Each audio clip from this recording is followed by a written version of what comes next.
गुज़श्ता 2 दिनों से बल्कि 3 दिनों से पार्लियामेंट में एक बार फिर हंगामाराई का दौर शुरू हो गया है। और ये हंगामा इसलिए हुआ है कि मरकज़ी वज़ीर दाखिला अमित शाह ने अम्बेडकर के मुतालिक जिस तरह से लहजा उन्होंने इस्तेमाल किया, उसको लेकर अपोजिशन की जमातें बिलखुसूस कांग्रेस और दीगर पार्टियां हंगामा कर रही हैं और अमित शाह से इस्तीफे का मुतालबा कर रही है। और आज एक बार फिर पार्लियामेंट में एक नया ड्रामा हुआ, राहुल गांधी के साथ धक्का मुक्की हुई। फिर राहुल गांधी पर इल्ज़ाम लगाया गया कि उन्होंने बीजेपी की बीमार पार्लियामेंट को धक्का दिया, जिसकी वजह से 2 बीमार पार्लियामेंट जख्मी भी हुए हैं और जो अस्पताल में दे रहे इलाज है। आज हमारे साथ सीनियर सहाफ़ी मोहम्मद फारूक साहब हैं। फारूक साहब, मेरा आपका सवाल ये है कि पार्लियामेंट में सब पहले हफ्ते में 2 हफ्ते तक लगातार हंगामा होता रहा, फिर कुछ हफ्ते काम हुआ और फिर आज 2 दिन से फिर हंगामाराई हो रही है। तो मेरा सवाल आपसे ये है कि अम्बेडकर को लेकर जिस तरह से अपोजिशन और सरकार आमने सामने है, तो आखिर ये लोग क्या पैगाम देना चाहते हैं अम्बेडकर को लेकर? बहुत शुक्रिया मुल्ला साहब। अम्बेडकर हिंदुस्तान की सियासत में एक इलामत है दलितों, पसमानदा और अक़लियतों की आवाज़ को बुलंद करने का। इस इलामत के साथ हुक्मरान तबका भी और अपोजिशन भी दोनों खिलवाड़ कर रहे हैं। ये गुज़िश्ता 3-4 दिनों से जो कुछ पार्लियामेंट में हो रहा है, इससे यही पैगाम जा रहा है कि इसको सियासत का अखाड़ा बना लिया है अम्बेडकर के नाम को इन लोगों ने। दोनों ही अम्बेडकर से मुखलिस नहीं है। अम्बेडकर का इस्तेमाल सरासर सियासी हो रहा है। अब जिस लहजे में हमारे वज़ीर दाखिला अमित शाह ने ये बात कही थी कि जिस तरह से लोग अम्बेडकर का नाम इतनी बार लेते हैं, अगर इतनी बार भगवान का नाम लेते तो उनको जन्नत मिल जाती है। जी जी। मान्यवर, अभी एक फैशन हो गया है, अभी एक फैशन हो गया है, अम्बेडकर अम्बेडकर अम्बेडकर अम्बेडकर अम्बेडकर अम्बेडकर। इतना नाम अगर भगवान का लेते तो 7 जन्मों तक स्वर्ग मिल जाता। ये इसी बयान पे तनाज़ा शुरू हुआ है। आप इस उनका इस्तेहज़ाइया लहजा देखिए, ये सरासर तौहीन-आमेज़ बात है या नहीं? जी जी जी जी। और हकीकत ये है कि ये दावा कर रहे हैं कि हम, और दूसरी तरफ ये कह रहे हैं कि हम अम्बेडकर के ख्वाबों का हिंदुस्तान बनाना चाहते हैं, दलितों के साथ खड़े हैं, अक़लियतों के साथ खड़े हैं, पसमानदा लोगों के साथ खड़े हैं। इन दोनों के बयानात में आप तज़ाद देख लीजिए, न ये दलित के साथ है, न पसमानदा के साथ है, अक़लियतों के साथ तो यही नहीं है। जी जी जी। तो ये किस तरह जो है अम्बेडकर को कह रहे हैं कि ये अपोजिशन ने उसके साथ खिलवाड़ किया। कांग्रेस जो कह रही है कि भारतीय जनता पार्टी अपोजिशन ये अम्बेडकर के साथ खिलवाड़ कर रही है, कांग्रेस भी कम गुनाहगार नहीं है। जी। ये हुक्मरान जमात के जितने दावे हैं उन सबको हम अक्सर बातिल नहीं कर सकते हैं। अमित शाह ने या वज़ीर आज़म ने जो कुछ कहा कि कांग्रेस ने, जवाहरलाल नेहरू ने या इंदिरा गांधी ने अम्बेडकर को भारत रत्न नहीं दिलाया, जी जी, ये एक हकीकत है, इससे आप इनकार नहीं कर सकते। जी। दूसरी बात है कि कांग्रेस जिस शद्दोमत से अम्बेडकर को अपना हीरो बयान कर रही है, हिंदुस्तान की अगर आप सियासी तारीख जद्दोजहद आज़ादी के फौरन बाद यानी 5 से फौरन कबल जी एक दहाई के अरसे पर नजर डालें तो उस जमाने में हिंदुस्तान तकसीम नहीं हुआ था। मुत्तहदा हिंदुस्तान में जो सियासी सरगर्मियां होती थी या अपर हाउस जिसको राज्यसभा कहा जाता है, उसमें नामजदगियां हुआ करती थी। कांग्रेस ने और हिंदू महासभा ने या जो भी उस वक्त की पार्टी थी, उस ये सब तो थे ही नहीं, कांग्रेस ही थी और ये मुस्लिम लीग थी, जनसंघ थी। तो कांग्रेस और जनसंघ दोनों ने अम्बेडकर को नॉमिनेट करने से इनकार कर दिया था राज्यसभा में।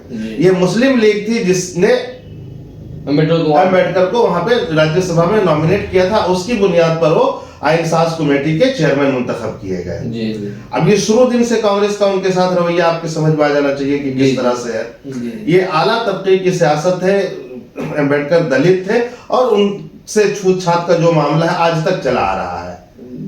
ये जो आपने सही बात कहा कि चाहे कांग्रेस हो चाहे बीजेपी हो, दोनों आला जात की पार्टी है, सियासत कर रही है। इस वक्त कांग्रेस की सियासी मजबूरी है, इसलिए उनको अपना हीरो बयान करने की कोशिश कर रही है। शुरू दिनों से अम्बेडकर को उस तरह से गले नहीं लगाया गया जैसे लगाया जाने का हक था। हालांकि हिंदुस्तानी मुआशरे की बुनियाद रखने में अम्बेडकर के किरदार और उनकी कुर्बानी से कोई इनकार नहीं कर सकता है।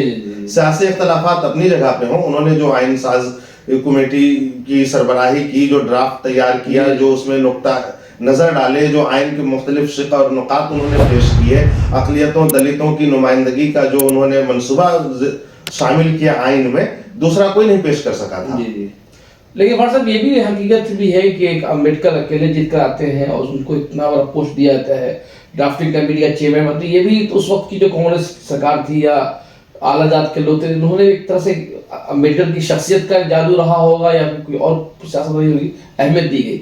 लेकिन मेरा सवाल ये है कि अगर गुज़श्ता 70 सालों में देखा जाए तो भारत में दलितों की हालतें बहुत ज़्यादा बेहतरी नहीं आई। कुछ लीडर उभरे हैं, बड़े हो गए हैं, तो क्या भारत की जो सियासत है सिर्फ अलामत की सियासत रह जाएगी या फिर बुनियादी इश्यूज पे बातचीत की जाएगी? देखिए, जो सूरत हाल है पार्लियामेंट में 3 दिनों से जो कुछ हो रहा है, आपको खुद भी एहसास होगा कि ये बहस मुबाहिसा जो कुछ हो रहा है, कांग्रेस वजीर दाखिला का इस्तीफा मांग रही है, ये सिवाय खेल तमाशा के और कुछ नहीं है। पार्लियामेंट का कीमती वक्त बर्बाद किया जा रहा है। एक दिन पार्लियामेंट चलने पर कितना खर्च होता है ये आपसे छुपा हुआ नहीं है। ये आवाम के गाढ़े कमाई का पैसा है और ये लोग अपनी अना की लड़ाई में इसको बर्बाद कर रहे हैं। तो तामीरी काम तो हो नहीं रहा है। सियासत मुस्तकबिल में जो होनी है सिर्फ और सिर्फ इलामत की सियासत होनी है, बुनियादी मसाइल पर कोई तामीरी काम नहीं होनी है। लेकिन यही मंजरनामा 4 दिनों से 3 दिनों से हम लोग देख रहे हैं। और गुज़श्ता हफ्ते जो पार्लियामेंट चला उसके बाद जुमा और शनिचर इतवार में वहाँ पे आइन पे जो 75 साल मनाया गया, फिर आज सोमवार मंगल को राज्यसभा में हुआ। अगर इन 5-7 दिन की लोकसभा कार्रवाई देखी जाए तो वहाँ भी अम्बेडकर बहुत ज्यादा है, लेकिन दोनों तरफ चाहे कांग्रेस सरकार रही हो चाहे इनकी सरकार, दोनों ने आइन की खिलाफवर्जी बहुत करने की कोशिश खुल करके की है भाई खिलाफवर्जी।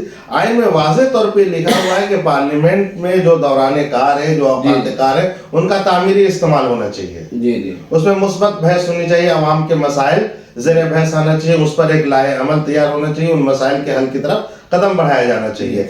ये अम्बेडकर के ज़बान में इन्होंने ये लिखा हुआ है आइन में, ये दर्ज मुख्तलिफ शिकायत में। आज देखिए कि जो कुछ हो रहा है कुछ उसकी रोशनी में है, सरीहन उसके खिलाफ हो रहा है। अगला सवाल मेरा ये है सर, जो अम्बेडकर की जो पॉलिटिक्स है, जो हम खुद को जो लोग अम्बेडकरवादी करते हैं, ये लोग भी अम्बेडकर के नजरिए से के मुकाबले में जाकर कभी ब्राह्मणों की सियासत करने लगते हैं और उन लोगों के साथ खड़े होते हैं जो लोग मनुस्मृति को अपना असल माखज़ समझते हैं। उसको आप क्या? इसकी बुनियादी वजह यह है कि नजरिए की सियासत जो है धीरे धीरे खत्म हो रही है।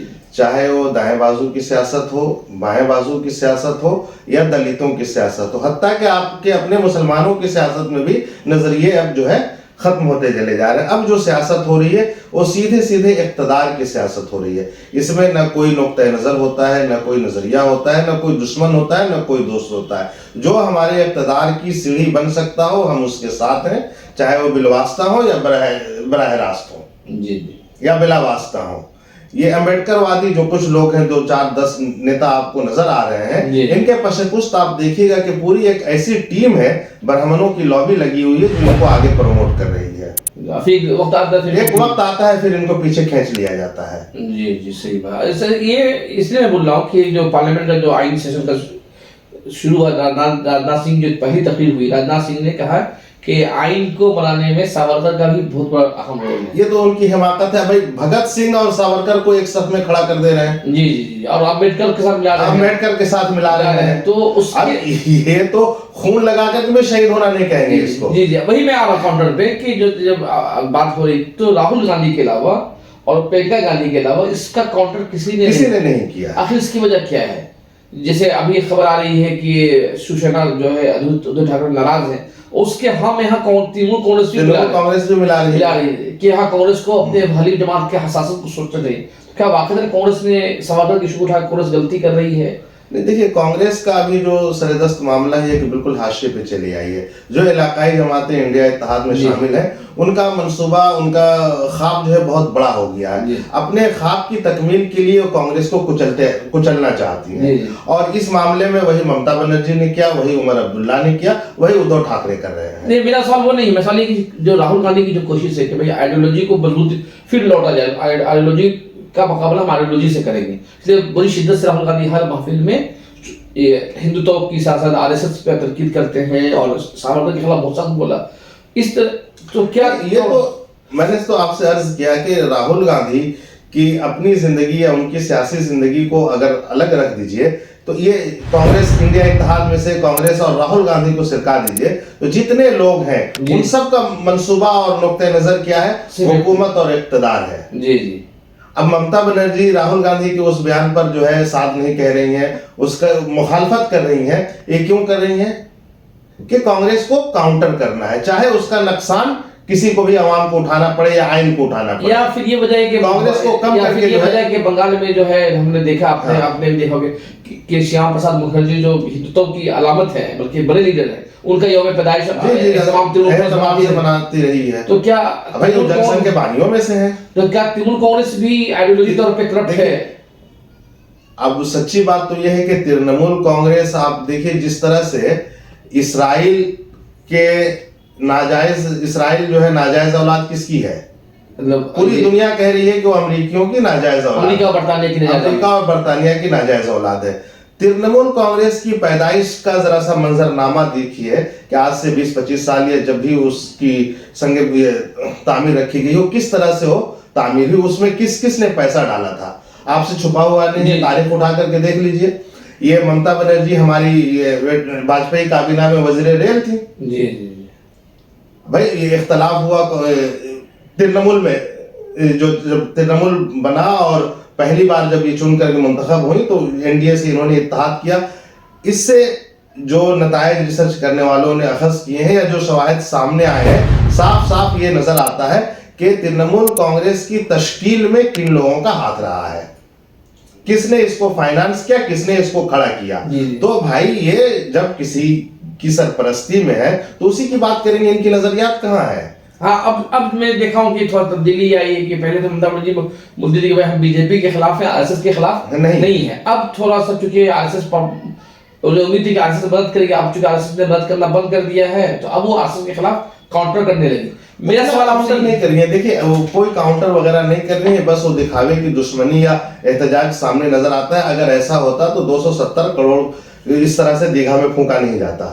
अच्छा, हाँ, ये सवाल आपने अहम उठाया है। इस पे खुद बीजेपी अलग से आप गुफ्तगू, हाँ, इस पे अलग से आप गुफ्तगू कीजिएगा कि अभी कल मैंने टेलीग्राफ में एक आर्टिकल देखा कि ममता बनर्जी 270 करोड़ खर्च करने के बाद क्या क्या कर सकती थी, क्या क्या कर सकती थी, यहाँ पे कितने रोजगार हो सकते थे, कितने सनतें लग सकती थी, 3-4 यूनिवर्सिटी बन सकती थी। और क्या दूसरा सवाल खड़ा किया है इसने कि क्या एक सेकुलर हुकूमत को मंदिर बनाना चाहिए कि नहीं बनाना चाहिए? आप देख लीजिए नजरिया कहाँ खड़ा है। जी जी, वही मैं सवाल पे लौट रहा हूँ, इस सवाल पे कि आज की हिंदुस्तानी सियासत में आइडियोलॉजी वाली सियासत करना जरूरी है या गैर जरूरी है, जिस राहुल गांधी कर रहे हैं? देखिए एक बात तो आप समझ लीजिए कि ये सब वक्ती बहरान है हजरत। जी जी, ये वक्ती बहरान, ये वक्त का दौरानिया हो सकता है 20 साल 50 साल 100 साल तक रहे, लेकिन इंसानियत की बका इसी में है कि नजरियात की ही बात की जाए, नजरियात की अपने नजरिए पे कायम रहा जाए। और ये सदाकत है, आप देखते आए हैं कि नजरिया सही हो या गलत हो, उस नजरिए पर अगर इंसान डट गया तो उसकी कामयाबी उसकी कदम चूमती है। कामयाबी में वक्फा जरूर आता है, तवील वक्त जरूर लगता है, लेकिन नजरिया बहुत जरूरी है जिंदगी को, इंसानी जिंदगी को। एक जिस तरह खुदा ताला ने इंसानी वजूद बख्शा है उसको उस तरह से हमको साबित कदम रहने के लिए नजरिया जरूरी है।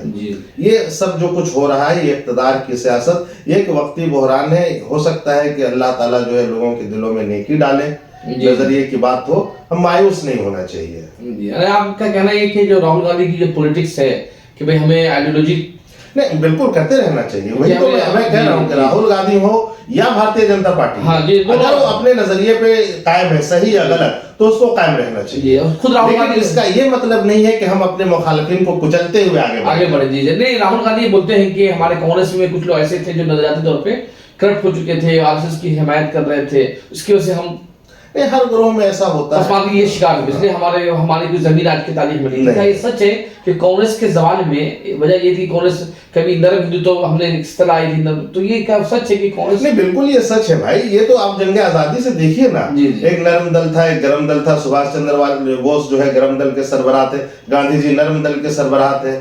तो ये गर्मी और नरमी तो शुरू दिनों से चलती आ रही है। इसी तरह नरम हिंदुत्व और गरम हिंदुत्व भी था। तो अब उसमें भी दो ग्रोह था, वो दोनों ग्रोह बिलमुकाबिल चलते रहे थे। जो नर्म हिंदुत्व वाले थे वो जो है कांग्रेस में रह गए, जो गरम हिंदुत्व वाले थे जो मुख्तलिफ पार्टियां बनाते हुए आज की भारतीय जनता पार्टी में जम हो गए, जो नरम हिंदू करने वाले खत्म हो गए हैं। जी जी जी, ये सूरत हाल है। सियासत नजरिया सिर्फ सियासत में नहीं, इंसानी जिंदगी के लिए लाजिमी है। और एक नजरिया वो है जो, और बेहतरीन नजरिया वो है जो इंसानियत की फलाह बहुत फलाह इंसान की तामीर का सबब बनता हो। जी जी जी, और अम्बेडकर दरअसल इसी नजरिए की पैदावार है कि अम्बेडकर एक जुल्म के खिलाफ एक इस्तेहारा, जुल्म के खिलाफ एक इस्तारा थे, इंसानियत की तामीर और तरक्की का उन्होंने अलम बुलंद किया था। उस झंडे को हर शख्स को चाहिए कि लेकर के आगे बढ़े। जी जी। और इसलिए सिर्फ अम्बेडकर का नाम लेना काफी नहीं है। अगर आप अम्बेडकर 100 मरतबा भी नाम लें तो जरूरी है कि अम्बेडकर की तालीम को, उनकी आइडियोलॉजी को, उनके तरीकेकार को आगे तक फैलाया जाए। और ये भी साथ साथ ये भी जरूरी है कि आप इंसानियत को कुछ दें, कुछ दें। जी जी। इसी के साथ बहुत बहुत शुक्रिया फारूक साहब, आपने कीमती वक्त निकाला। और इंसाफ न्यूज़ ऑनलाइन के तमाम नाज़रीन से दरख्वास्त है कि पहली मरतबा में देख रहे हैं, सब्सक्राइब जरूर करें। बहुत बहुत शुक्रिया।